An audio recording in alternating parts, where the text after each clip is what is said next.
हर अच्छा कार्य में कोई ना कोई बाधा आती है। हर अच्छे कार्य का स्रोत ईश्वर है तो हर बुरे कार्य का स्रोत शैतान है। पवित्र रोजरी बिंदी को 13वीं सदी में 1214 को मां मरियम संत डोमिनिक के द्वारा कलीसिया को प्रदान की, शैतान से लड़ने, पापों से बचने और ईश्वरीय वचन पर मनन चिंतन करने। और जो प्रार्थना हम पवित्र बाइबल में पाते हैं, हे हमारे पिता और प्रणाम मरिया, इन प्रार्थनाओं के द्वारा प्रभु यीशु के जीवन पर मनन चिंतन करके हमें उस सुसमाचार के फलों को अपनाने का एक माध्यम है पवित्र रोजरी बिंदी। लेकिन जैसे हम इसके पहले भी देखे हैं, पवित्र रोजरी बिंदी को बंद कराने के लिए बाहर के लोग केवल नहीं, कलीसिया के अंदर भी कार्य चला है, काम चला है और शायद आज भी चलते हैं। इसका हम कुछ उदाहरण कल देखेंगे।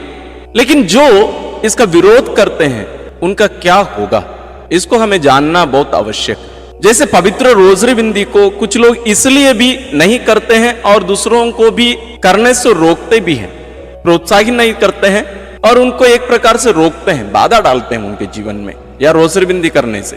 कुछ उदाहरण या किस कारणों से लोगों को रोका जाता है।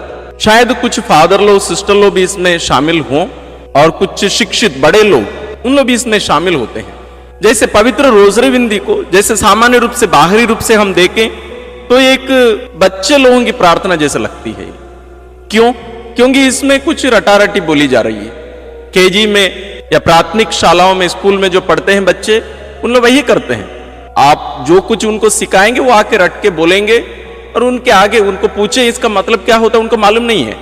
और पवित्र रोजरी बिंदी को हमारे जो ज्ञानी क्रिस्तीय विश्वासी हैं या कैथोलिक विश्वासी हैं, ये कहते हैं कि ये तो बच्चे लोगों की प्रार्थना है। इसको केवल समझने या बार बार बोलने का केवल नहीं, बल्कि उसके अंदर जो शक्ति है उसको हमें समझना जरूरी है। और इन सभी बातों से बढ़कर इस प्रार्थना का स्रोत स्वयं ईश्वर है।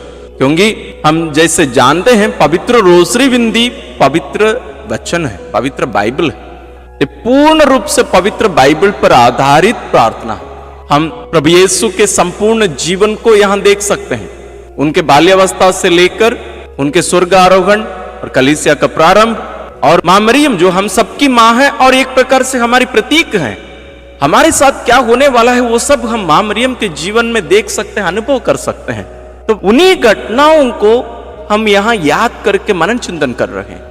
मैं विश्वास करता हूं जितने भी लोग पिछले 6 दिन या 1 दिन 2 दिन भी आप लोग हमारे इस चैनल में greater glory of God YouTube channel के माध्यम से और अन्य प्लेटफॉर्म में भी यदि आप रोजरी बिंदी में भाग ले रहे हैं, मुझे विश्वास है कि आप लोग एक अलग प्रकार की एक रोजरी बिंदी का एक अनुभव यहां जरूर कर रहे होंगे। ये केवल एक बोलने का नहीं है, इस पर मनन चिंतन करने का। पवित्र रोजरी बिंदी स्वयं त्रिएक ईश्वर की इच्छा के अनुसार मां मरियम के द्वारा संत डोमिनिक को देखकर उनके द्वारा कलीसिया के लोगों को दी गई एक उत्तम प्रार्थना, ये ईश्वर का दिया हुआ एक वरदान है। दूसरी बात, ये पवित्र कलीसिया इसको स्वीकार की है। ना केवल ईश्वर दिए हैं, कलीसिया भी स्वीकार करके जितने भी संत पिता रहे हैं उस समय और अभी के भी, ये सभी इसको प्रोत्साहित करते आए हैं। और अपने लेखों के द्वारा, जैसे हम इसके पहले भी देखे हैं, कुछ संत पिता लोग ऐसे भी रहे हैं जो 10 से ज्यादा लेख केवल पवित्र रोजरी बिंदी के ऊपर लिखे हैं, यानी इसके महत्व को हमें समझाने के लिए। लेकिन जैसे मैंने कहा, कुछ विश्वासी, वो कैथोलिक भी हो सकते हैं, गैर कैथोलिक भी हो सकते हैं, जो अपने आप को बहुत ज्ञानी मानते हैं, वे लोगों को इस शक्तिशाली प्रार्थना से दूर रखने की कोशिश करते हैं, दूर करने की कोशिश करते हैं। और हम समझ सकते हैं कि वे किसके दूत बनकर यहां कार्य करते हैं। यदि पवित्र रोजरी बिंदी ईश्वर का कार्य है तो उसका विरोध करने वाले या लोगों के जीवन में बाधा डालने वाले, यानी इस प्रार्थना को करने से बाधाएं डालने वाले, हम समझ सकते हैं कि वे किसके अनुयायी बनकर, दूत बनकर यहां कार्य कर रहे हैं। जी हां, शैतान के। और इनका दंड क्या होगा? शैतान को जो दंड मिला है वही दंड इनको भी मिलेगा, क्योंकि शैतान के अनुयायी बनकर उनके साथ खड़े होकर लोगों को ईश्वर की इच्छा से, ईश्वर के मार्ग से दूर कर रहे हैं। तो हमें भी अपने आप को मूल्यांकन करके देखने की भी जरूरत है। और आप किसी को जानते हैं, वो कोई भी हो सकते हैं, उनको भी चेतावनी दीजिए।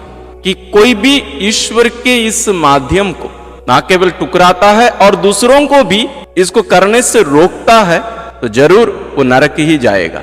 और मैं एक संत का एक कथन यहां बताना चाहूंगा। संत बोनावेंचर, आप जरूर इनके नाम सुने होंगे। ये अपने लेख में लिखते हैं कि जो मां मरियम को अस्वीकार करता है या त्यागता है या उपेक्षा करता है उनकी, वो अपने पापों में मर जाएगा। तो यदि मां मरियम के साथ हमारा व्यवहार ऐसे होने से हमें नरक मिल सकता है या हम पापों में मर सकते हैं, तो आप सोच लीजिए कि ईश्वर उनके द्वारा जो प्रार्थना हमें दिए हैं, यदि हम स्वयं उसको नहीं करें और दूसरों को भी करने से रोकें तो हमें कितना बड़ा दंड मिल सकता है। इसलिए हम सबों को सतर्क रहने की जरूरत है और दूसरों को भी शिक्षित करने की जरूरत है, और इसके साथ साथ हमें लोगों को प्रोत्साहित करने की जरूरत है। हमें दूसरों को इसके बारे में सिखाना और बेहतर तरीके से पवित्र रोसरी विंदी करना। जैसे हम बार बार कहते आए हैं, पवित्र रोसरी विंदी केवल कुछ प्रार्थना बोलने का नहीं, हम पूरे व्यक्ति इसमें शामिल हो जाना चाहिए। इसके बारे में हम इसके पहले भी बहुत सारे वीडियोस बनाए हैं, उन सभी के लिंक्स हम डिस्क्रिप्शन में भी दिए हैं। आप जरूर यदि उन सबको देखे नहीं है कि पवित्र रोसरी विंदी वास्तव में कैसे करनी चाहिए और पवित्र रोसरी विंदी वास्तव में क्या है, इन सब के बारे में बहुत सारे वीडियोस हम बनाए हैं। उन सबको भी आप देखिए, समझिए और इस शक्तिशाली प्रार्थना को जैसे ईश्वर चाहते हैं वैसे हम इसको आप प्रयोग करने की कोशिश करें। सर्वशक्तिमान ईश्वर पिता और पुत्र और पवित्र आत्मा का आशीर्वाद आप लोगों पर उतरे और सदा बना रहे। आमीन।